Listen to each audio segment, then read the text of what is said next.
एक राजा ने राज्य में क्रूरता से बहुत सी दौलत इकट्ठा करके आबादी से बाहर जंगल में एक सुनसान जगह पर तहखाना बनवाकर उसमें छुपा दी। खजाने की सिर्फ दो चाबियां थीं, एक चाबी राजा के पास और एक खास मंत्री के पास। इन दोनों के अलावा किसी को भी उस खुफिया खजाने का राज मालूम नहीं था। एक रोज किसी को बताए बगैर राजा अकेले अपने खजाने को देखने निकला और तहखाने का दरवाज़ा खोलकर अंदर दाखिल हो गया और खजाने को देखकर खुश हो रहा था। उसी वक्त मंत्री भी उस इलाके से निकला और उसने देखा कि खजाने का दरवाज़ा खुला है। वो हैरान हो गया और सोचने लगा कि कहीं कल जब मैं खजाना देखने आया था तब शायद खजाने का दरवाज़ा खुला रह गया होगा। उसने जल्दी जल्दी खजाने का दरवाज़ा बाहर से बंद कर दिया और वहाँ से चला गया। उधर खजाने को निहारने के बाद राजा जब संतुष्ट हुआ और दरवाजे के पास आया तो पाया कि दरवाज़ा तो बाहर से बंद है।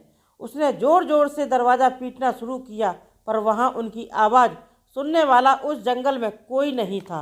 वो चिल्लाता रहा पर अफसोस कोई न आया। वो थक हार भी खजाने को निहारता रहा।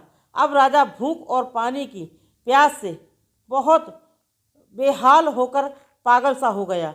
वो रेंगता रेंगता हीरो के संदूक के पास गया और बोला, ए दुनिया के नायाब हीरे, मुझे एक गिलास पानी दे दो।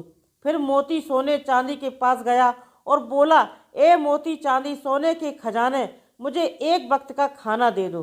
राजा को ऐसा लगा कि हीरे मोती उसे बोल रहे हैं कि तेरी सारी जिंदगी की कमाई तुझे एक गिलास पानी और एक समय का भोजन नहीं दे सकते। राजा भूख से बेहोश होकर गिर गया और जब उसे होश आया तो सारे मोती हीरे बिखर के दीवार के पास अपना बिस्तर बनाया और उस पर लेट गया। वह दुनिया को एक पैगाम देना चाहता था लेकिन उसके पास कागज और कलम नहीं था। उसने पत्थर से अपनी उंगली फोड़ी और बहते हुए खून से दीवार पर कुछ लिख दिया। उधर मंत्री और पूरी सेना लापता राजा को ढूंढ रहे थे पर बहुत दिनों तक राजा ना मिला। तो मंत्री राजा के खजाने को देखने आया तो उसने देखा कि राजा हीरे जवाहरात के बिस्तर पर मरा पड़ा है और उसकी लाश को कीड़े मकोड़े खा रहे थे। कहानी कैसी लगी मुझे कमेंट करके ज़रूर बताना।